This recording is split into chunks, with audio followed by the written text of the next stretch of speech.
కర్నూలులో పోలీస్ స్టేషన్లో ఒక కేసు రిజిస్టర్ చేయడం జరిగింది. నేను తాడేపల్లి ఆఫీస్ నుంచి పెట్టిన ఒక ప్రెస్ మీట్ ఆధారంగా అందులో మనం 10 క్వశ్చన్లు అడిగాం వాళ్ళని, ప్రస్తుత ప్రభుత్వాన్ని. అది వాళ్ళకి చాలా ఇబ్బందిగా అనిపించినట్టుంది. వాళ్ళకి దాని మీద సమాధానాలు లేక కావచ్చు, లేకపోతే వాళ్ళ యొక్క చేసేటువంటి వ్యవహారాలు బయటపడుతున్నాయన్న ఉద్దేశంతో కావచ్చు, మనల్ని భయపెట్టాలనే ఉద్దేశంతో కావచ్చు ఒక కేసు అయితే నమోదు చేశారు. మనకు 1వ తారీఖున నోటీసులు ఇవ్వడం జరిగింది. సో అందుకని ఈరోజు కర్నూలుకి రావడం జరిగింది. అలాగే ఇక్కడ వైఎస్ఆర్ కాంగ్రెస్ పార్టీ జిల్లా అధ్యక్షులు శ్రీ ఎస్వి మోహన్ రెడ్డి గారు కూడా ఉన్నారు ఇక్కడే. సో వారు కూడా ఎంతసేపు బయట ఉండి వెయిట్ చేయడం జరిగింది. ఎస్, పోలీసులు కొన్ని ప్రశ్నలు అడిగారు, సమాధానాలు చెప్పాము. ఖచ్చితంగా భయపడకుండా ఈ విషయంలో ముందుకు పోరాటం జరుగుతుంది. వాళ్ళకి 10 ప్రశ్నలు ట్వీట్ డిలీట్ చేయాలి అని మా ఇంటికి వచ్చినప్పుడు నోటీసులు ఇవ్వడానికి అక్కడ పోలీసులు అడగడం జరిగింది. నేను అందులో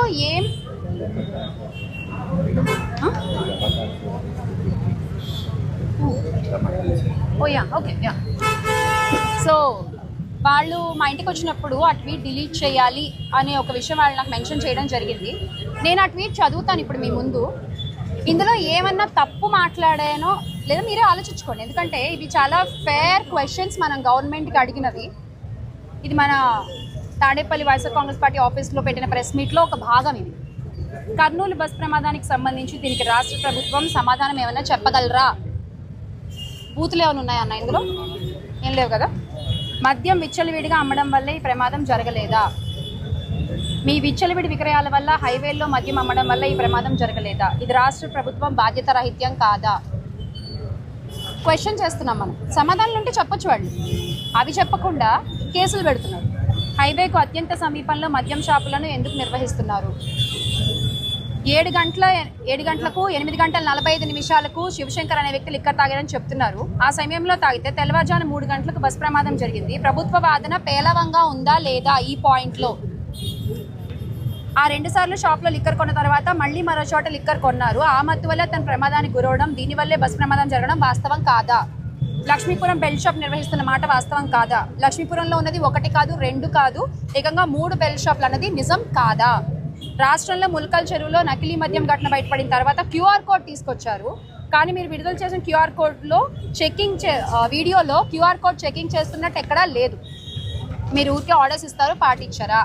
లిక్కర్ షాపులు నిర్వహించేది గవర్నమెంటే, టీడీపీ వాళ్లే. బెల్ట్ షాపులు పెట్టి అమ్మే టీడీపీ వాళ్లే. అలాంటప్పుడు ఎవరు QR కోడ్ స్కాన్ చేస్తారు? ఇవి నేను అడిగిన క్వశ్చన్స్. ఈ క్వశ్చన్స్లో ఏం తప్పు ఉంది? మీ దగ్గర సమాధానం ఉంటే ప్లీజ్ చెప్పండి. మీ దగ్గర సమాధానం ఉంటే ప్లీజ్ చెప్పండి. నేను ఒక వైఎస్ఆర్ కాంగ్రెస్ పార్టీ అఫీషియల్ స్పోక్స్ పర్సన్గా, ఒక పబ్లిక్ ఇంట్రెస్ట్తో, ఒక రెస్పాన్సిబిలిటీతో మేము పార్టీ తరపు నుంచి 10 క్వశ్చన్లు మా నాయకులు కావచ్చు, నేను ఆ రోజు పెట్టిన ప్రెస్ మీట్లో కావచ్చు, మిమ్మల్ని అడిగినప్పుడు మీ దగ్గర ఆన్సర్స్ ఉంటే, అన్ని క్వశ్చన్సే కదా, మీరు ఆన్సర్స్ చెప్పండి. వాటికి మీ స్పోక్స్ పర్సన్స్ ద్వారానో లేకపోతే మీ నాయకుల ద్వారానో ఆన్సర్స్ చెప్పించండి. అంతేగాని మీరు కేసులు పెడితే దాన్ని ఎలా అర్థం చేసుకోవాలి? అంటే కేసులు పెడితే మళ్ళీ క్వశ్చన్ చేయడం ఆపేస్తాం అనుకుంటున్నారా? అలాంటి ఒక భ్రమలో ఉంటే మాత్రం ప్లీజ్ బయటికి రండి.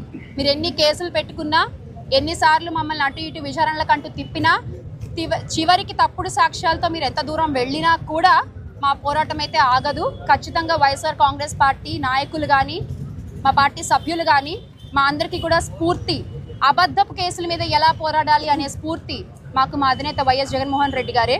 ఆయన నేర్పించారు. ఆయన్ని చూసి ఆయన ఇచ్చినటువంటి ఆ ధైర్యంతో మేము ముందుకు నడుస్తాము అని మరొకసారి అందరికీ కూడా గుర్తు చేయడం జరుగుతుంది. జోహార్ వైఎస్ఆర్, జై జగన్.